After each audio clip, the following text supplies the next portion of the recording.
le journal.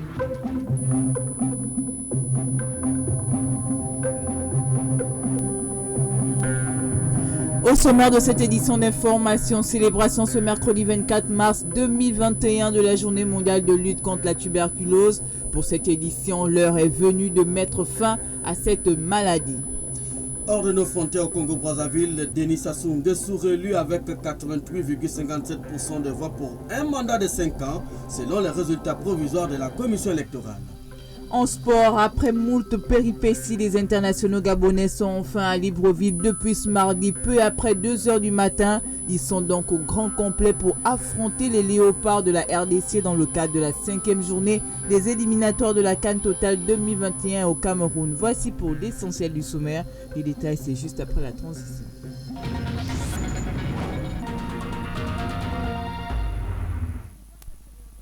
Mercredi 24 mars 2021, il est 13h, passé de 2 minutes dans les studios de Radio Gabon. Mesdames et messieurs, bonjour et merci à vous pour votre fidélité sans cesse renouvelée à nos programmes. Devant ce micro, je suis Ida Onyami. Avec moi pour vous informer, Patrick Nzengi Bembo. Bonjour Patrick. Bonjour Ida Onyami.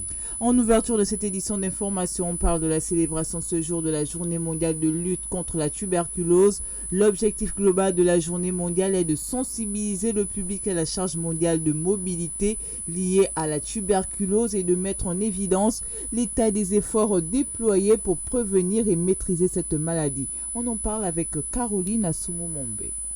La Journée mondiale de la tuberculose 2021 permet de mettre en avant les réussites et les progrès accomplis dans ce domaine par l'Organisation mondiale de la santé. Au niveau européen, cette journée est l'occasion de lancer un avertissement sur la double menace présentée par la tuberculose et les effets de la pandémie du Covid-19. Cette journée sera le moyen de sensibiliser et d'inciter à l'action pour mettre enfin un terme à cette maladie. Selon le secrétaire général du ministère de la Santé, le taux de séroprévalence du sida des tuberculeux est de 47%, soit 4 fois plus élevé que dans la population générale. Parmi les tuberculeux causés par le virus du VIH, nombreux sont ceux qui ne terminent pas leur traitement. Selon un rapport du ministère de la Santé, ajoutant que le taux de couverture par traitement de brève durée sous surveillance médicale était de 30%, tandis que le taux de guérison se situerait autour de 45%. Au Gabon, le nombre de malades souffrant de la tuberculose est passé de 3 382 en 2007 à 6 000 en 2018. Selon le ministre de la Santé, Guy Patrick Obiandon, la maladie de la tuberculose est réémergente au Gabon, constitue un problème majeur de santé publique et une menace pour la santé des populations. Alors il invite ses concitoyens à adopter une attitude responsable en vue de guérir des infections microbiennes. La lutte contre la tuberculose dans notre pays est très onéreuse parce que le pays n'est toujours pas éligible au Fonds mondial de lutte contre la tuberculose en raison de son classement dans la catégorie des pays à revenus intermédiaires. La tuberculose est un fléau touchant près de 10 millions de personnes chaque année et faisant environ plus d'1 million de morts. Si les efforts sont consentis, elle pourrait être éradiquée d'ici 10 ans. Le saviez-vous ? Il existe des gestes simples à connaître pour empêcher la propagation du coronavirus. On les appelle les gestes barrières. Quels sont-ils ? Se laver fréquemment les mains avec un désinfectant à base d'alcool ou de l'eau et du savon. En cas de toux et d'éternuement, couvrez la bouche et le nez avec le coude fléchi ou un mouchoir. Jetez immédiatement le mouchoir et lavez-vous les mains. Évitez tout contact étroit avec une personne ayant de la fièvre et de la toux. Saluez sans se serrer la main. Évitez les embrassades. Nettoyez les objets et les surfaces souillées. Si vous présentez des symptômes de la grippe, fièvre, toux, éternuement, difficulté à respirer, ne vous rendez pas dans une structure sanitaire ou chez votre médecin traitant. Appelez le 1410. Dans ce journal, on parle du démarrage hier de la campagne de vaccination à la Covid-19. Le couple présidentiel a montré la voie au peuple gabonais. En se pliant à cet exercice, le couple présidentiel donne officiellement le ton de la campagne de vaccination à la Covid-19. Un engagement fort qui traduit la volonté du président de la République Ali Bongo Ondimba de protéger sa population. Ahmad Ryan Zengi pour les précisions. Comme il s'y était engagé lors de sa récente adresse à la nation, après avoir reçu des mains du Premier ministre le plan national de vaccination, le chef de l'État gabonais Ali Bongo Ondimba s'est fait vacciner contre la Covid-19 ce mardi 23 mars à Libreville. Son épouse, la première dame, Sylvia Bongo Ondimba, n'est pas en reste. Elle aussi a reçu sa première dose du vaccin Sinopharm. Comme pour montrer l'exemple, cette vaccination du couple présidentiel intervient à la suite de l'ouverture officielle de la campagne nationale de vaccination. Des actes louables et courageux qui participent grandement à rassurer les populations quant à la nécessité de se faire vacciner. Car bien que n'étant pas obligatoire, se faire vacciner est fortement recommandé pour éviter au maximum des formes graves de la maladie, comme l'indiquent les experts de la santé. Ainsi, après le président sénégalais Macky Sall et Teodoro Obiang-Nguema de la Guinée équatoriale, le président gabonais Ali Bongo Ondimba donne le ton de la campagne de vaccination dans son pays, à la suite du professeur Jean-François Meillet, premier Gabonais à se faire vacciner. Après le couple présidentiel, le tour reviendra certainement aux membres du gouvernement qui eux aussi devront se faire vacciner, sans perdre de vue que pour l'heure, la première cible reste les personnes à risque, celles présentant des comorbidités, les forces de défense et de sécurité, mais aussi et surtout le personnel de santé en première ligne dans la bataille contre cette pandémie. En acceptant de se faire vacciner contre la Covid-19, le président de la République joint ainsi la parole aux actes et trace la voie à suivre pour une riposte nationale encore plus efficace. Avant le couple présidentiel, ce sont tout d'abord les personnels de santé du centre hospitalier universitaire Mère-Enfant Fondation Jeanne Bory qui ont ouvert le bal de cette vaste campagne de vaccination. Le premier parmi eux a été le professeur de gynécologie obstétrique Jean-François Meillet de l'Université des sciences de la santé d'Ovendo qui devient par la même occasion le premier Gabonais à se faire vacciner. C'était en présence de notre reporter Diane Davila Lengimini qui revient sur le protocole de vaccination. Nous sommes au 3e étage du centre hospitalier universitaire Mère et Enfants Fondation Jeanne Bory de Libreville. Devant nous, un volontaire s'entretenant avec un psychologue. Après cette étape, le volontaire se tourne vers le médecin pour remplir les différents documents renseignant sur ses antécédents médicaux pour savoir s'il est apte à se faire vacciner, mais surtout donner son consentement. Une fois ce processus rempli, direction la vaccination. Quelques minutes plus tard, les clichés liés à ce vaccin disparaissent. Après la vaccination, je me sens très bien. J'ai pas de maux de tête, j'ai pas mal au bras, j'ai pas de vertige, j'ai pas de nausée, j'ai rien du tout. Moi également, juste quelques secondes après, j'avais la douleur au niveau de l'injection, ça c'est normal, mais non, là, ça va faire une quinzaine de minutes, je ne ressens rien du tout. Vous n'avez pas eu peur? Ah si, forcément, parce que c'est quelque chose de nouveau, mais il faut le faire. Voilà, c'est comme les autres vaccins pour se préserver de cette pandémie. Tout se passe bien. Il y a un peu d'appréhension, mais il n'y a pas de souci. Et en cas d'effet secondaire à ce vaccin Sinopharm, un service a été mis en place pour le suivi des vaccinés, comme nous l'explique le docteur Karine Eizang, pédiatre. On observe le patient, donc le volontaire, pendant 30 minutes au moins, parce que dans ce délai-là, nous avons les manifestations graves. Et nous avons tout l'arsenal justement pour pallier et prendre en charge, avec notamment le réanimateur de l'autre côté, mais il y a également toute une équipe qui est là déployée, dont d'abord moi-même, ces manifestations, qui sont extrêmement rares, heureusement. Mais également une observation 3 jours après. Les femmes enceintes, elles, sont exclues d'emblée. Ce lancement de la campagne de vaccination intervient 24 heures seulement après la remise officielle de la stratégie nationale de vaccination au chef de l'État par la première ministre chef du gouvernement Rose Christiane Osuka-Raponda. Dans ce document transmis au sommet de l'exécutif, Ali Bongo Ondimba, il est clairement mentionné les critères d'éligibilité à cette vaste campagne de vaccination. Et pour la première journée de vaccination au CHU Mère-Enfant Fondation Jeanne Bory, le personnel soignant devait s'assurer que les volontaires à la vaccination ne présentaient aucun critère d'exclusion. Écoutons le docteur Karine Eizang, pédiatre au CHU Mère-Enfant Jeanne Bory, au micro de Tiane Davila Lengimini. Il faut qu'on soit sûr qu'il ne présente pas de critères d'exclusion, c'est-à-dire qu'il n'a pas de symptômes liés à la Covid, qu'il n'a pas eu la Covid depuis moins de 3 mois, donc ne pas avoir présenté une réaction allergique suite à une vaccination quelconque, ne pas avoir été vacciné à moins d'1 mois et ne pas se faire vacciner dans les 4 semaines à venir à peu près, ne pas présenter une maladie hémorragique, ne pas avoir de traitement anticoagulant suite à une vaccination ou manifestation allergique ayant conduit à une hospitalisation, de ne pas avoir une affection auto-immune, une infection du système immunitaire affectant le système immunitaire. Donc après cette étape-là, ils vont donc dans la salle de vaccination où on prendra les paramètres. C'est pour s'assurer de l'état du jour. Donc on va prendre la pression artérielle, son poids et prendre la température. Si son état du jour ne le permet pas, par exemple s'il présente une hypertension artérielle qui est élevée, on ne vaccine pas. Donc c'est également une étape qui peut exclure encore le candidat à la vaccination. Si jamais les paramètres sont normaux, à ce moment-là on installe ce fauteuil relaxant et on passe à la vaccination.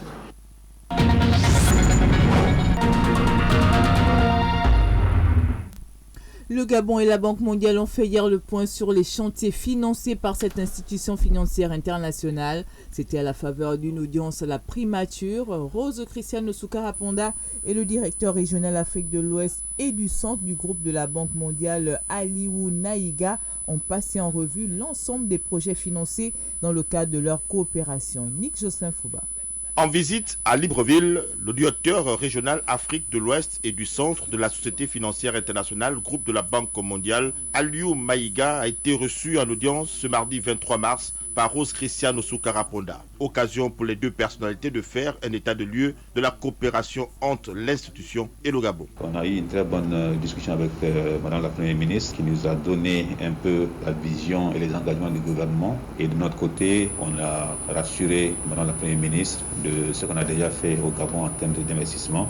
Nous, SFI, en partenariat avec la Banque mondiale, on a été très actifs dans le domaine des infrastructures, notamment avec la CETRAG. Et là, on travaille de façon très active sur un projet d'énergie, Kingele Aval, que vous connaissez certainement. Et donc, on a fait le point sur tous ces projets. Et on a aussi discuté de comment est-ce qu'on peut diversifier davantage notre engagement et accroître davantage nos opérations au Gabon. Et donc, dans ce cadre-là, on a parlé également de tout ce qui est agriculture, agribusiness et la foresterie, et également toutes les problématiques de logistique pour pouvoir connecter les zones de production avec les zones d'évacuation de cette production. Donc, c'était vraiment un entretien très, très productif où on a parcouru les sujets qu'on a en cours et discuté de ce qu'on pourrait faire dans l'avenir. Créée en 1956, la Société financière internationale est une organisation du groupe de la Banque mondiale consacrée au secteur privé. Parlons éducation pour la suite de ce journal avec la célébration hier de la journée nationale de l'enseignant en mémoire de Martin Oulabou, enseignant et syndicaliste décédé le 23 mars 1992. Elle avait pour thème cette année enseignant leader en temps de crise et façonneur d'avenir. L'événement a été ponctué hier par le discours circonstanciel du secrétaire général du syndicat d'éducation nationale, Fridolin Vemessa, et la conférence débat qui s'en est suivie. Arnaud Ndoengozogo. Commémorée en souvenir de Martine Oulabou, décédé le 23 mars 1992 à Libreville, la journée nationale de l'enseignant, instituée par feu le président Omar Bongo Ondimba, a permis au secrétaire général du syndicat de l'éducation nationale de présenter les acquis obtenus dans sa lutte perpétuelle pour les meilleures conditions de vie et de travail du personnel de l'éducation nationale. Fridolin Mbemessa. Le lancement d'un vaste programme de construction scolaire dénommé Projet BAD, l'élaboration d'un plan de carrière pour le personnel enseignant qui peut désormais partir d'instituteur à professeur d'université, l'ouverture des filières de formation à l'ENS et à l'ENSET pour tous les enseignants, la création des ENI avec pour particularité la formation continue des enseignants internes, le relèvement du point d'indice, le relèvement de la prime de logement, le relèvement de la prime de rentrée scolaire et d'allocation familiale, le relèvement de la prime de transport, l'octroi du budget de fonctionnement pour l'établissement du premier degré, l'instauration de la gratuité scolaire avec l'interdiction des frais de scolarité, des rames de papier et du papier hygiénique, la révalorisation de la prime de vacation, la réforme des examens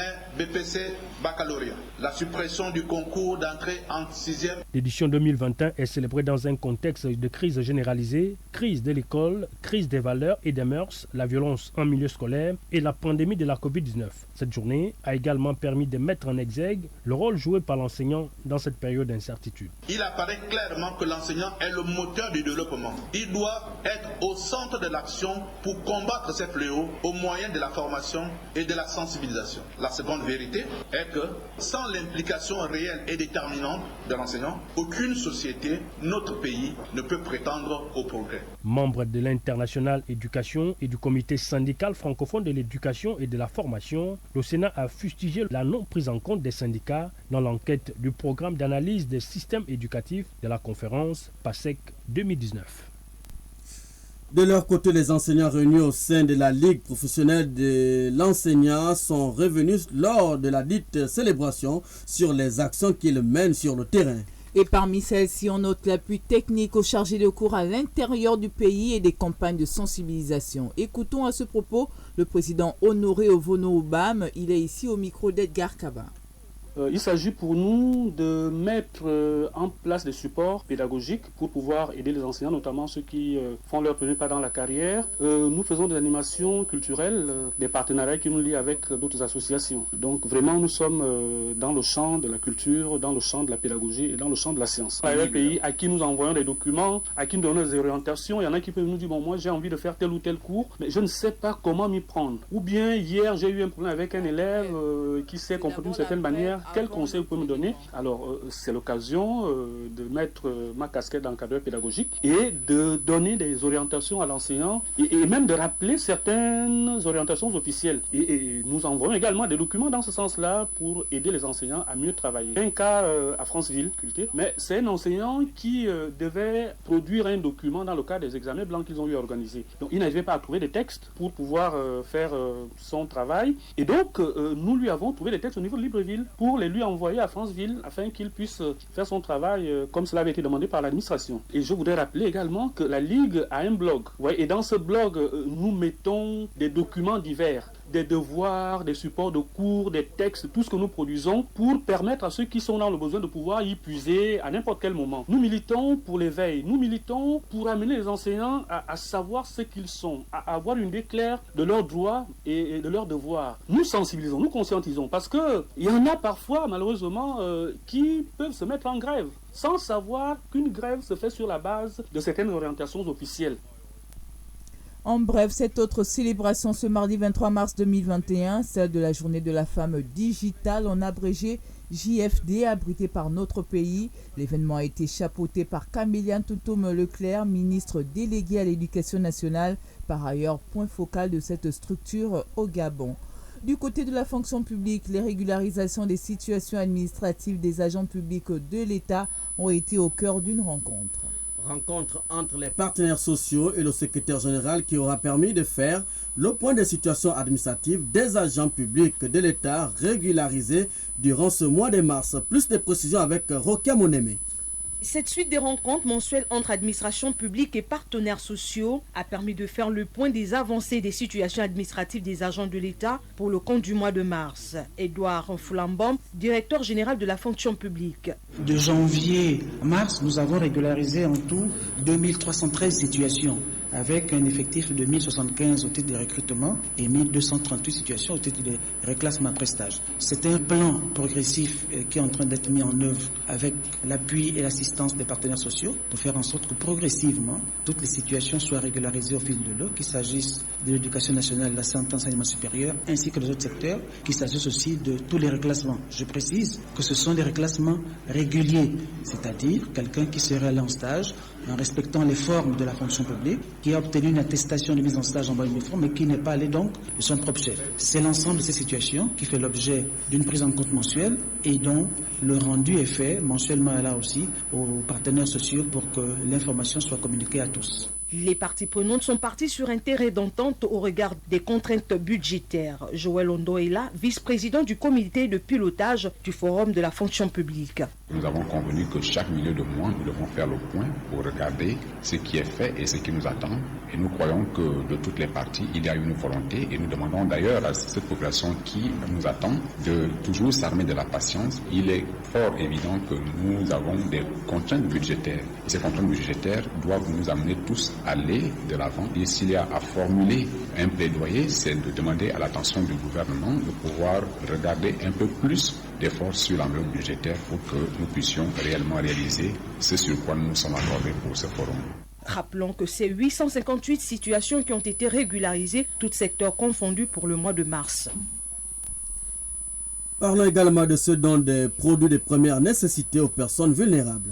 Il s'agissait principalement des pensionnaires de l'hôpital de Nkembo souffrant de tuberculose, des femmes à mobilité réduite au centre social d'Akébé et des techniciennes de surface de l'hôtel de ville et celles de la mairie du 2e arrondissement. L'acte est du maire de Libreville, Eugène Ba. Le point avec Marlise Reyingubika.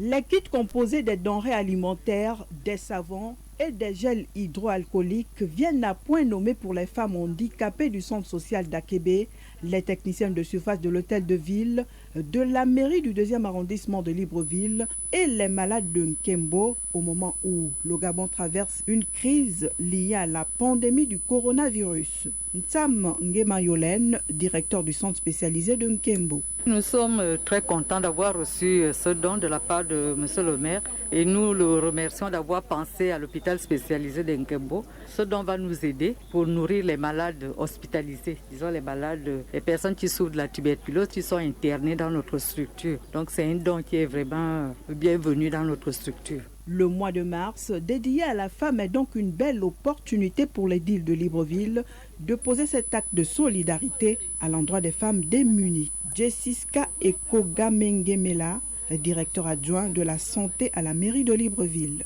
Il était question que le maire de Libreville, son Excellence Eugène Mba, fasse un petit geste à l'endroit de nos techniciens de surface qui ont du mal à survivre lors de la Covid. Elles ne gagnent pas grand-chose, donc il était vraiment important qu'on leur fasse un petit don alimentaire. Des savons, des gels pour lutter contre la pandémie. La mairie de Libreville fait dans le social et c'est dans cet élan de solidarité que le maire Eugène Mba, qui participe toujours à venir en aide aux autres, a posé cet acte. L'acte de bienfaisance intervient à l'occasion de la journée des droits de la femme, célébrée ce mois sur toute la planète. Sans transition, l'actualité hors de nos frontières, on en parle avec vous, Nelly Moutsogo. Mais d'abord, bonjour et bienvenue. Bonjour Ida. Débutant par le Congo-Brazzaville, les résultats provisoires de la présidentielle donnent le président sortant Denis Sassou Nguesso comme vainqueur.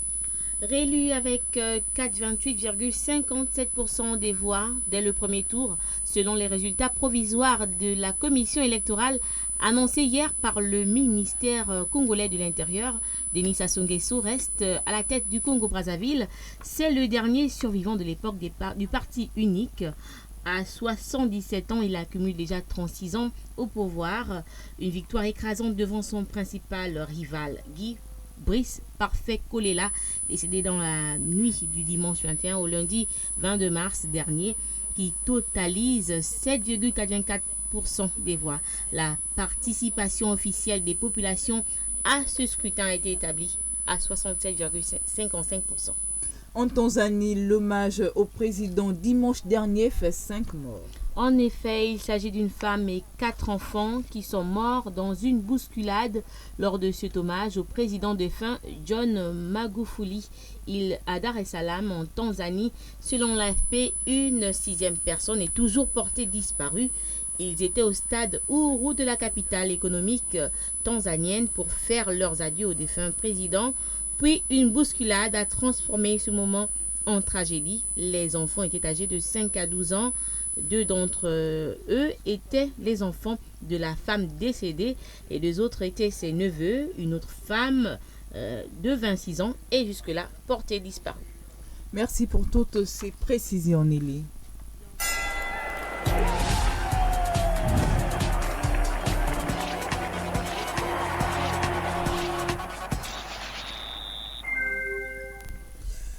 La part des sports à présent, c'est l'affaire de Chivarol McQueen. Kolo, bonjour. Bonjour Patrick. Parlons d'abord football. Ça y est, les Panthères du Gabon sont au grand complet avant de défiler les léopards de la RDC ce jeudi à Franceville. Bloqués à Paris depuis 2 jours, les Panthères sont enfin à Libreville. L'équipe est arrivée à l'aéroport international Léomba à 2h du matin. Un dégraissage est prévu avec l'ensemble de l'effectif à un jour de cette rencontre aux allures d'une finale. Panthères et Léopards sont attendus dans la journée à Franceville, dans la province du Haut-Ogooué. L'ambiance des grands jours n'y est pas. Covid-19 oblige. Le point avec André Delica. La ville de Franceville a fait sa toilette des grands jours pour accueillir le match Gabon-RDC. L'éclat de la ville contraste avec le moral de ses habitants, pas chaud comme à l'accoutumée. Ce n'est pas l'ambiance habituelle de veille de match. Les attroupements, les scènes de joie, les sons de tam-tam et les chants des amoureux du football sont réduits au silence par la Covid-19 respect des mesures barrières oblige. Les léopards de la RDC et les panthères du Gabon sont attendus aujourd'hui mercredi 24 mars dans la capitale altégovéenne, soit un jour seulement avant leur confrontation sur le rectangle vert du stade de Franceville. Pas de temps d'acclimatation dans la région. Les deux sélections nationales farcies de joueurs de métier sont bien capables de s'adapter à n'importe quelle situation. Favori le groupe D après le tirage au sort pour la qualification en phase finale, les Gabonais et les Congolais se cherchent encore. Et le match jeudi sera ultra décisif, surtout pour les panthères qui, en cas de victoire, obtiendront avant terme leur visa pour le Cameroun et le déplacement de Luanda la semaine prochaine pour la dernière journée. Devant des gradins qui seront tristement vides, les panthères doivent faire preuve de force mentale et physique face à un adversaire qui n'est pas du tout un enfant de cœur. La RDC s'exprime très bien à l'extérieur et elle est la seule équipe du groupe D qui n'a pas encore goûté à l'amertume de la défaite. Comme on le voit, le match s'annonce très intéressant et c'est un quatuor zambien qui va diriger la rencontre. Franceville, André Delica, Radio Gabon. Appelé en remplacement à la dernière minute d'Anthony Famezui, testé positif à la Covid-19, Tung Alogo est prêt pour ses premiers pas en équipe nationale. Le sociétaire de Boinguidi Sport, seul joueur évoluant au Gabon appelé chez les Panthères, est ravi. Nous l'écoutons au micro d'Hervé David Magena. C'est un honneur de pouvoir jouer pour son équipe nationale. Et Dieu merci, j'ai eu cette chance. Ce qui montre encore que tout ce que j'ai eu à battre comme travail, à payer aujourd'hui, c'est un premier pas dans ma vie, un premier pas dans ma carrière. Concernant le match du 25, c'est un match avec beaucoup d'enjeux. Un match qui va vraiment être difficile, mais avec la grâce de Dieu, nous allons sortir de ce match victorieux. Nous nous préparons avec beaucoup de sérénité, beaucoup de calme, essayer d'évacuer la pression le plus rapidement possible. Voici le programme des matchs de ce jour. À 14h, les étalons du Burkina Faso se déplacent à Kampala pour affronter l'Ouganda. Le Soudan du Sud reçoit le Malawi. À 17h, nous aurons droit au derby de l'Afrique de l'Ouest entre le Sili national de Guinée et les Aigles du Mali. Enfin, Sao Tomé et Principe accueillent le Soudan. L'actualité sportive, c'est aussi du basketball. Le séminaire de formation des cadres techniques qui s'est ouvert hier à Mouina. Cette série de formations entre dans la réalisation du programme de la Fédération gabonaise de basketball. Elle s'adresse à plus de 300 entraîneurs, arbitres, managers et chronométreurs. Point de départ, Mouila. Écoutons le président de la Ligue de basketball de Langounier, Émile Ndimba Boussamba, et Leila Grace Benga, stagiaire, tous deux satisfaits de recevoir de nouvelles connaissances. On a plus ou moins eu quelques connaissances qui n'ont pas été mises en pratique jusque-là compte tenu du corona qui est arrivé, qui on espère d'ici là que lors de la levée des mesures gouvernementales, on pourra plus ou moins exploiter sur le terrain tout ce que nous avons appris dès l'an dernier, continuer jusqu'à maintenant. Puis le stage arrive vraiment à point nommé, vu qu'au sortir de l'école, on n'a pas tout. Donc sur le terrain comme ça, ce sont des bonnes choses qui arrivent compléter le peu de connaissances que nous avons reçues, que nous continuerons de recevoir. Pendant la campagne du président fédéral, il nous avait promis qu'il y aurait une formation des encadreurs techniques et les officiers techniques. Les formateurs sont là, ça nous satisfait. Nous avons lancé le séminaire de formation et ça continue jusqu'à samedi. Voilà, mesdames et messieurs, ainsi prend fin cette édition d'information. Mais avant que de nous quitter, voici le rappel des titres. Célébration ce mercredi 24 mars 2021 de la journée mondiale de lutte contre la tuberculose. Pour cette édition, l'heure est venue de mettre fin à cette maladie. Au Congo-Brazzaville, Denis Sassou Nguesso, réélu avec 88,57% de voix pour un mandat de 5 ans, selon les résultats provisoires de la commission électorale. En sport, après moult péripéties, les internationaux gabonais sont enfin à Libreville depuis ce mardi, peu après 2 h du matin. Ils sont donc au grand complet pour affronter les léopards de la RDC dans le cadre de la 5e journée des éliminatoires de la CAN Total 2021 au Cameroun. C'était votre journal, était à la réalisation Marlise Reyingubika, collaboration rédactionnelle Chivarol Mekui et Nelly Mutsogo, montage Hervé Mopimba Endaka, mise en onde de Free de Tanguy Boubanga. Quant à moi, je suis Ida Ounyami, à mes côtés pour la présentation Patrick Nzengi Bembo. Suivez dès à présent le communiqué final du Conseil des ministres qui s'est tenu hier. On aura plaisir à être des vôtres demain à la même heure.